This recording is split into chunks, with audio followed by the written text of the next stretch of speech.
Please sit down. Thank you very much. West Virginia is truly blessed to have someone like the governor and wonderful First Lady. And I just want to say that I love this state, which I happen to win by 42 points over a Democrat. 42 points.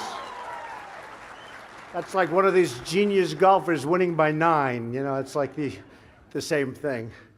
But I want to thank everybody. I've spent the last 3 days interviewing and thinking about Supreme Court justices, such an important decision. And we're going to give you a great one. We're going to announce it on Monday.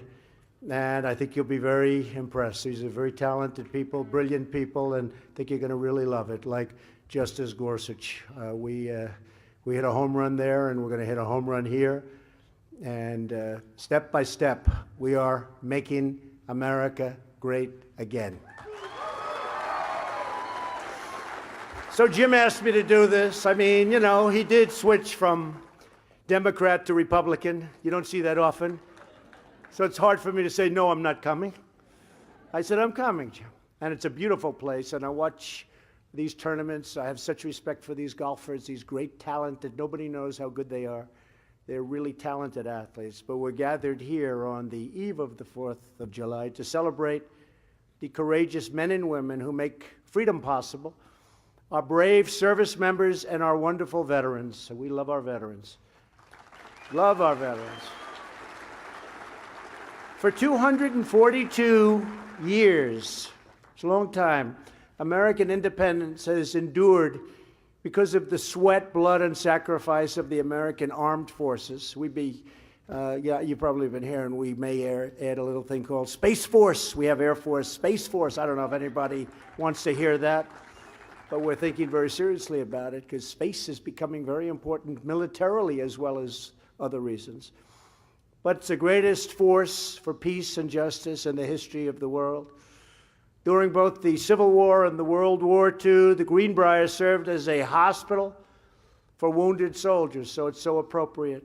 Tonight at the Greenbrier's first annual Salute to Service dinner, we're calling upon this rich history, and we're carrying on the PGA's proud legacy of supporting America's heroes. Joining us for tonight's ceremony are many incredible golfers who will be competing at the Greenbrier this week, and I'll be sitting home at the White House, and I'll be watching and saying, I wish I could play like that. Among those with us, I just said hello to a few of them. Bubba Watson, he's having a good year. Where's Bubba? Where is he? Boy, Bubba, he is having a good year. Thank you, Bubba. Keegan Bradley. Hey, Keegan, great. Thanks, Keegan. Thanks. Thanks, Keegan. That putter's working. I just said that shorter putter's okay. A longest hitter I've ever seen, Big John Daly. John, boy, John, I played with John in a tournament that we won, meaning that he won. He won. You know, it's funny, he won, and then I go back, everyone said, how'd you do? I won. Right, John?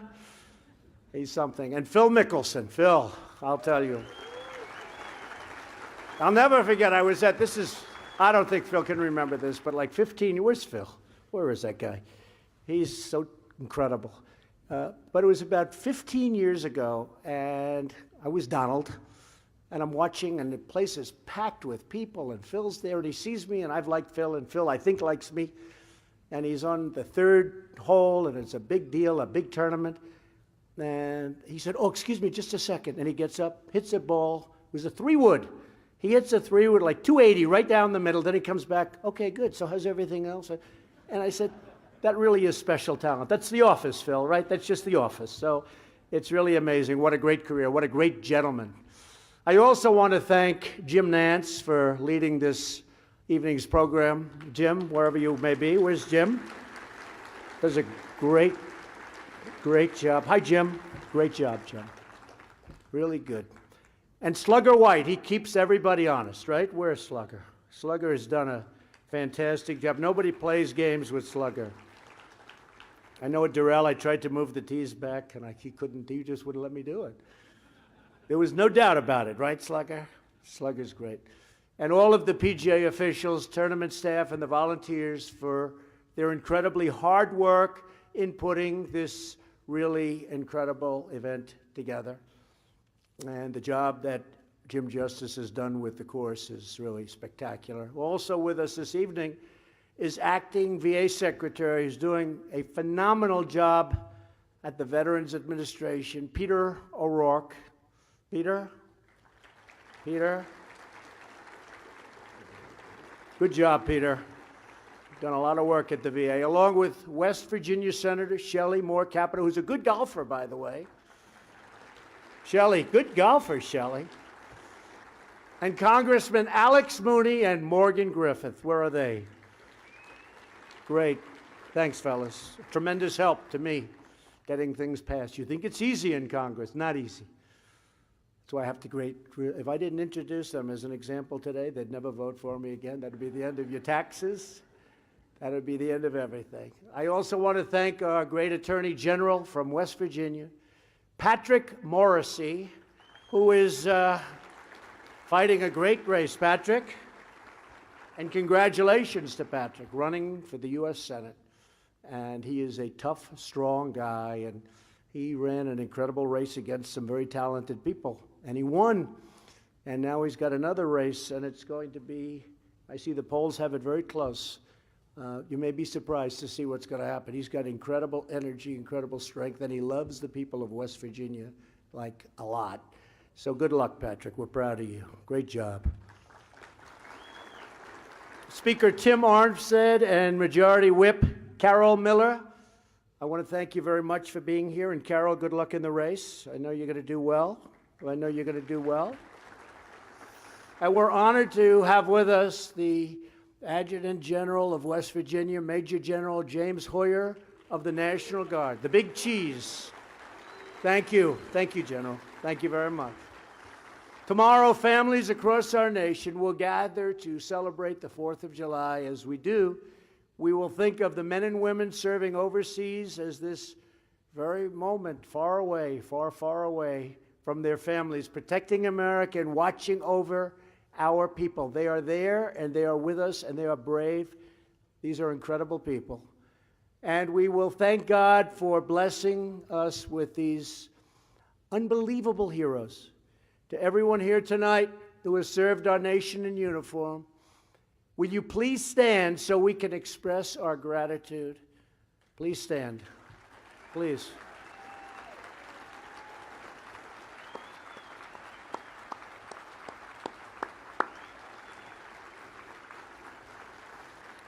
Tough cookies. Tough cookies. And you know, when it comes to ICE and Border Patrol and all of these incredible people that you've been reading about who are doing an unreal job, we want border security. We want security in our country. We respect ICE. You know, ICE is the one. These are tough people, and you have to be tough. And when they have a problem with MS-13 gangs and all of these others that came in through these horrible and weak immigration laws that Shelley was strengthening up, we're going to get them done. We need tough laws. We need fair laws.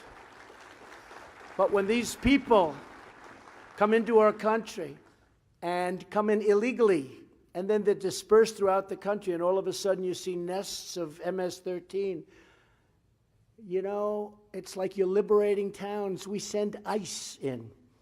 And for ICE, it's just another day like Phil and John and Keegan, all of the guys, and Bubba, like the way they play golf. They go, they play. They don't know. It's hard. They don't know what that is. These guys, they walk into those areas. They take them out of there so fast. They're not afraid of anything. It is. It's like you're liberating a town. Like in a war, you're liberating a town or an area. And ICE goes in there, and they go in there, and sometimes they have to go in swinging. They don't mind. They're tough.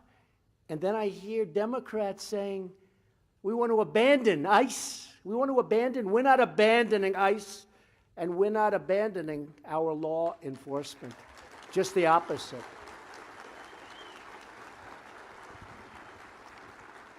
So I want to recognize today a legendary hero from West Virginia, a veteran who fought in Iwo Jima.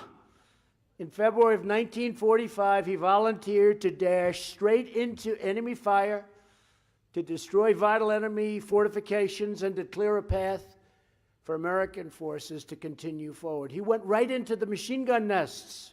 John Daly wouldn't do that, and he's a pretty tough guy. John, would you do that? I don't think so. Definitely hurt your golf game, John. That's the end of golf. In the face of bullets and bayonets, he risked his life for his brothers in arms, and he earned the Congressional Medal of Honor.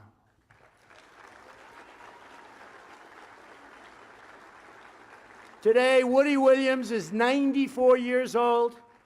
He has dedicated his life to supporting Gold Star families and building memorials to honor our fallen service members. In 2016, thousands were moved by Woody's patriotic words when he spoke at one of our rallies in West Virginia. He was incredible. I still remember it. And of course, we all remember that wonderful moment when Woody flipped the coin at this year's Super Bowl. Woody, you are a national treasure, and we thank you from the bottom of our hearts. Woody, where's Woody? Where's Woody? Thank you, Woody.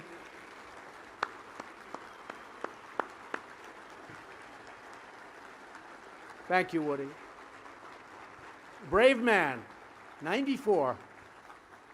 I give a lot of congressional medals of honor. When I say a lot, probably 5 so far, and it's really one of my greatest honors to do it. The Congressional Medal of Honor. It's our highest honor. Woody, fantastic. So often I'm giving them posthumously where they're just not around, but we hear the stories and their families are there and everyone's proud. But every once in a while we have one that can be given to people that are living like you, Woody. So thank you very much.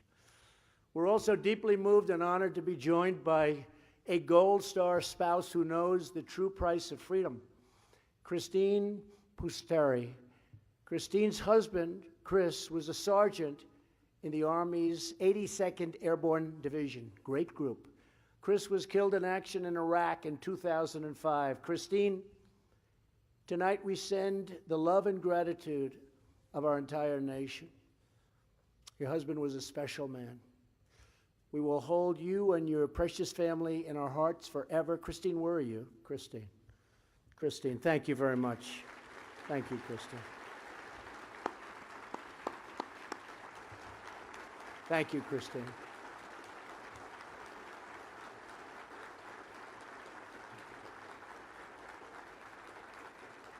And Christine, through your husband's heroic sacrifice, you understand that he has achieved immortality.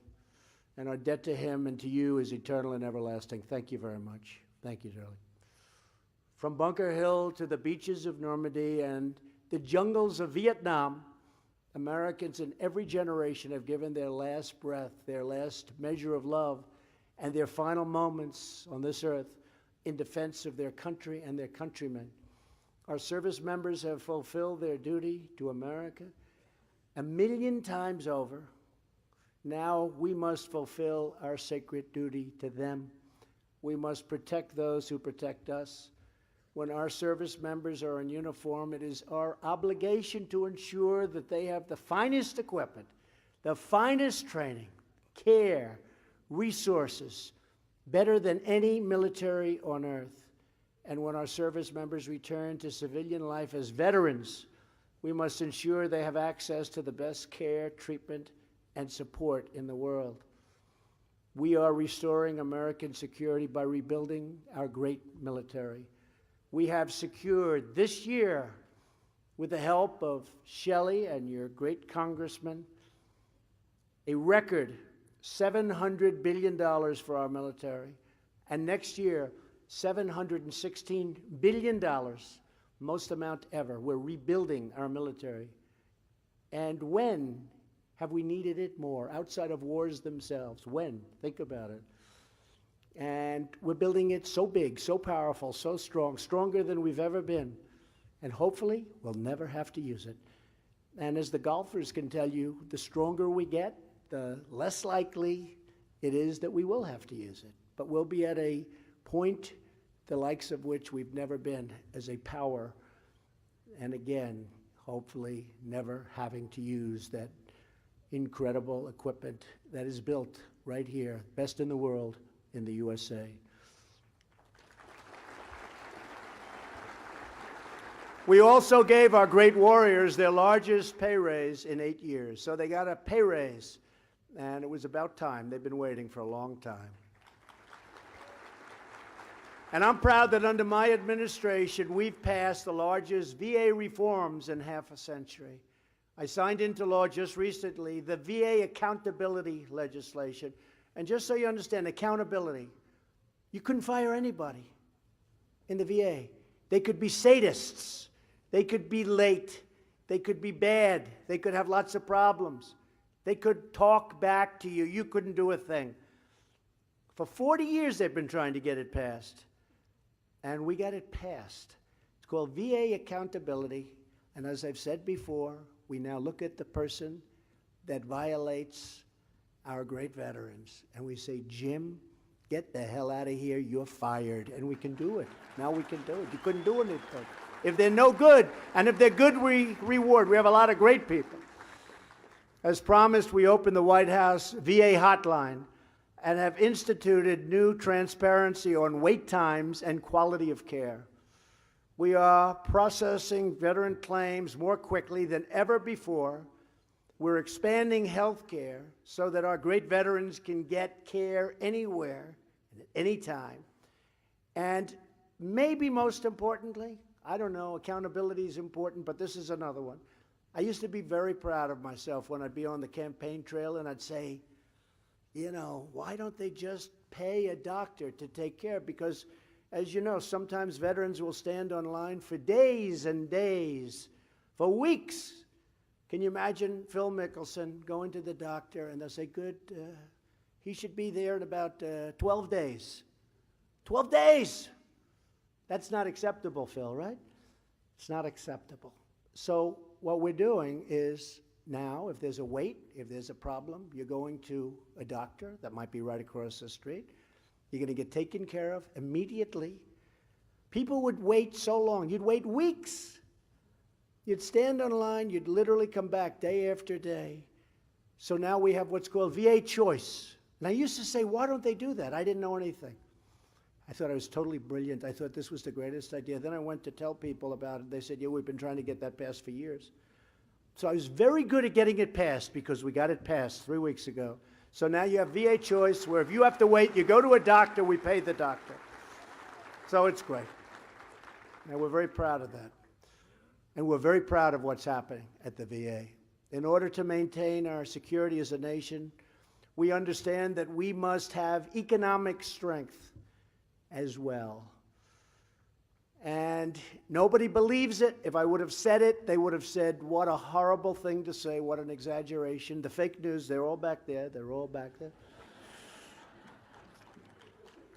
If I would have shot a 75, they'd say, there's no way he could do it. There's no way. They might be right about that, actually. But they are back there. They would have said, there's no way. 3.4 million new jobs since Election Day. They would have said, no way. They would have said, and a lot of people would have said. Unemployment claims are at the lowest point in 44 years. That means people are working again. African American unemployment is in the lowest it's ever been. The history of our country, it's at the lowest in the history of our country. Remember, I used to say, what do you have to lose? Vote for Trump. What do you have to lose? Hispanic American unemployment, the lowest in the history of our country. By the way, women, I was saying 2 weeks ago, 21 years. Now I'm saying 66 years. I think within 2 weeks I'll be saying the lowest in history, the lowest unemployment in 66 years. Last year in West Virginia, per capita personal income grew more than 40% faster than the national average. Coal experts, remember I said coal, clean coal. Jim, clean coal, right? We always say clean coal, and what they can do now is incredible with coal. Clean coal exports skyrocketed by more than 60% nationwide. And I'm so proud of that. When we came here, I met with the miners. And I talked to the miners, and I talked even about different way of life. They didn't want to hear about it. They love digging coal. That's what they like. They love their grandfathers, their fathers, their families. And coal is coming back. And it's also coming back for another reason, national security. And your governor knows very well, and your senator knows very well what that means. With coal, you know, you bomb a pipeline, that's the end of the pipeline. With coal, that stuff is indestructible. You can move it around on a truck, you can dump it at the plant, you can do whatever the hell, you can rain on top of it for a long time, right, Jim? Can rain like crazy, you can do whatever you want, snow, sleet, wind, you just dump it, it's there.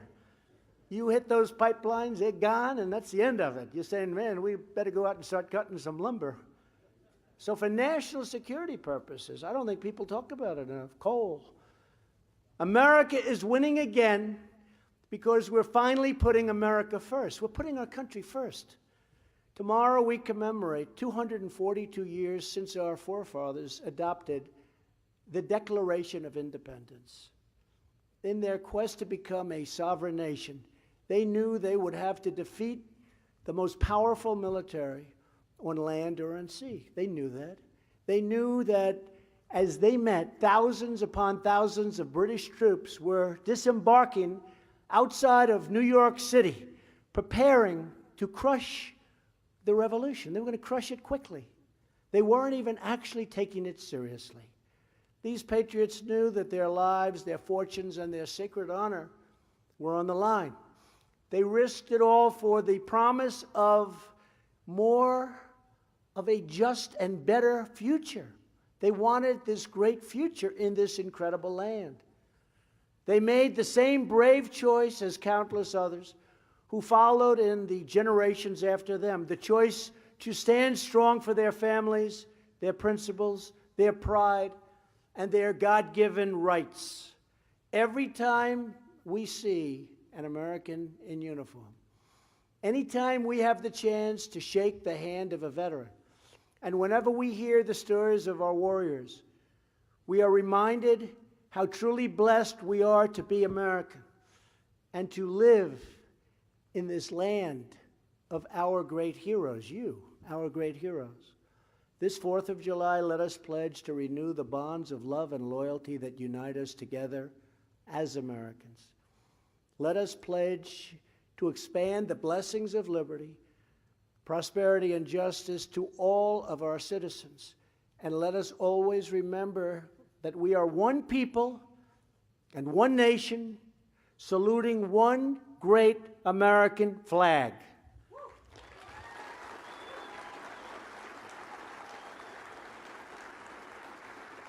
I want to thank you to every one of these incredible athletes that are here today. These are PGA players. These are unbelievably talented people. They're talented in their mind and in their body. Their muscles are strong, but their mind has to be stronger. It's tough. And these are tough people. These are incredible people. So I want to thank all of you for being here tonight. It's an honor for me, especially as a golfer. It's an honor for me. I want to thank Big Jim Justice. Stand up, Big Jim, come on. He's about 6'10", and he weighs about, I'm not going to say 450, I won't do that to you, Jim. But he's a big man, and he's done a great job. Do you know that West Virginia is second in the nation in the percentage increase of GDP? Think of what that means. And Jim just said, before we met Trump, that number was not good. Pretty close to last, right? And combinations of a lot of good people with Shelley and you and us. But now think of that. Texas was first. Texas, doing a great job. Great governor there, too.